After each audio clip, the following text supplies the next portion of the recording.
Well, we're back in the shop, and it's Easter Friday morning. I got the cup of coffee. It's what, 9 o'clock in the morning, and there's a Lincoln back running again. And so we're going to go do a bit of a story with this. So originally, I had a bit of an issue with it. Lincoln sent me forms to fill out. They wanted receipts. That was no problem, but they wanted me to send it there. But basically, the warranty was void because it was modified to go 11 meters. Now, to modify it, as you guys know, it's just by putting a resistor in the circuit board and soldering it, and away you went. So basically, they probably wouldn't have fixed it.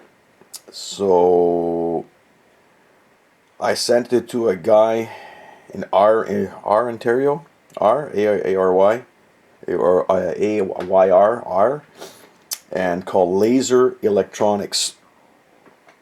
I called this gentleman up, and I'm speechless. I can't say enough about this guy. This guy's amazing. And knew right off the bat that probably one of the finals shorted out on it. And so that was a couple weeks ago. So I just said, well, I'm going to send it up to him. No problem. Sent it up to him. Now we're going to start. I went to different companies trying to send. So I went originally to Canada Post with like $33 to send it up with $400 insurance. I went to other different companies who I will not say, and they wanted like $93. Did like FedEx, I'll say it, just FedEx. I went to FedEx. They wanted $95 to send this thing up, which was about maybe 5.5 hour drive from here. So they wanted roughly $95 to send this radio up, and they will not insure it because it was used. So I says, well, the thing's a couple of months old. I mean, how used is used? So anyways, went back to Canada Post. Cost me roughly $33. Shipped it up. And that was on a Monday. I forget what day. It was a Monday. So another friend of mine, Jeremy, he phoned this gentleman up at Laser Electronics. He wanted to get something checked out. So when my friend Jeremy talked to him, he said, yeah, I got Mark's radio. It's on the bench right now. I'll have it ready for I'll start working on it the next week. And that was on a Thursday, I believe, or Wednesday when he got the radio. I get a phone call on my cell phone the Friday, which was the next day, pretty well the next day. Hey, Mark, it's so-and-so from Laser Electronics. Your radio's repaired, ready to go. Holy crap, that didn't take long. So, yeah, no problem. So, basically, it was $105 to get this thing fixed, with shipping returned back to my house. Like, I was stunned, like how good a price that was. And so, half-hour labor, I changed the matching pair of finals, I retuned it. It's working as it should.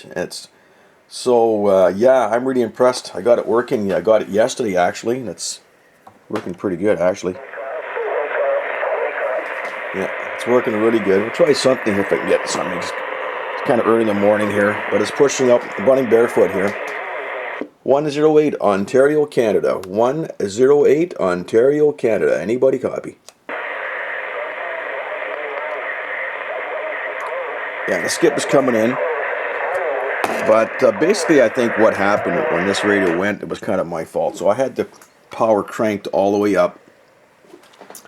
And I was feeding into my linear, and I think it didn't help it much. So I think after, I would run it barefoot for a while. Then you should turn it down to at least 3.5 watts, and I probably forgot a couple times. So is it the radio's fault? Probably not. Is it probably the operator's fault? Yes.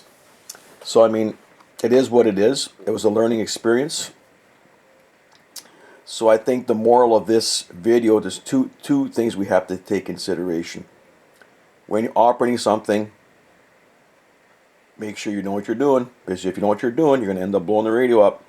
And be aware. I mean, things happen. I mean, I turned it up, and maybe I had the linear on, and so it's not the radio's fault. I'm not blaming the radio.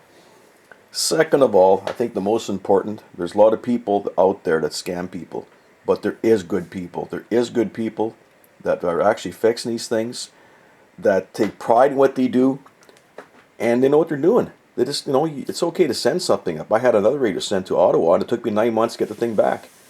And one radio he fixed, the other radio didn't even look at, and he charged me for it. So I mean, this guy is amazing. Laser Electronics in Ontario. Talking to him is like talking to a fellow operator I've known for 40 years. So I just want to make a little shout out to these guys. And the Lincoln is working, and it's working pretty good. I'm going to try something else. Maybe, I don't know, try another channel. But it's working. I was barefoot last night talking to a guy in Jamaica. So I mean, it is what it is. Yeah, it's working.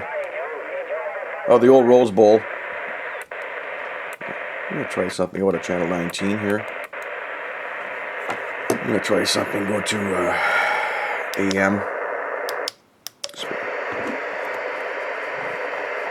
Radio check 19. Radio check 19. I was talking to a guy this morning, local trucker. But anyways, that's my video on my Lincoln. And it came back from the dead.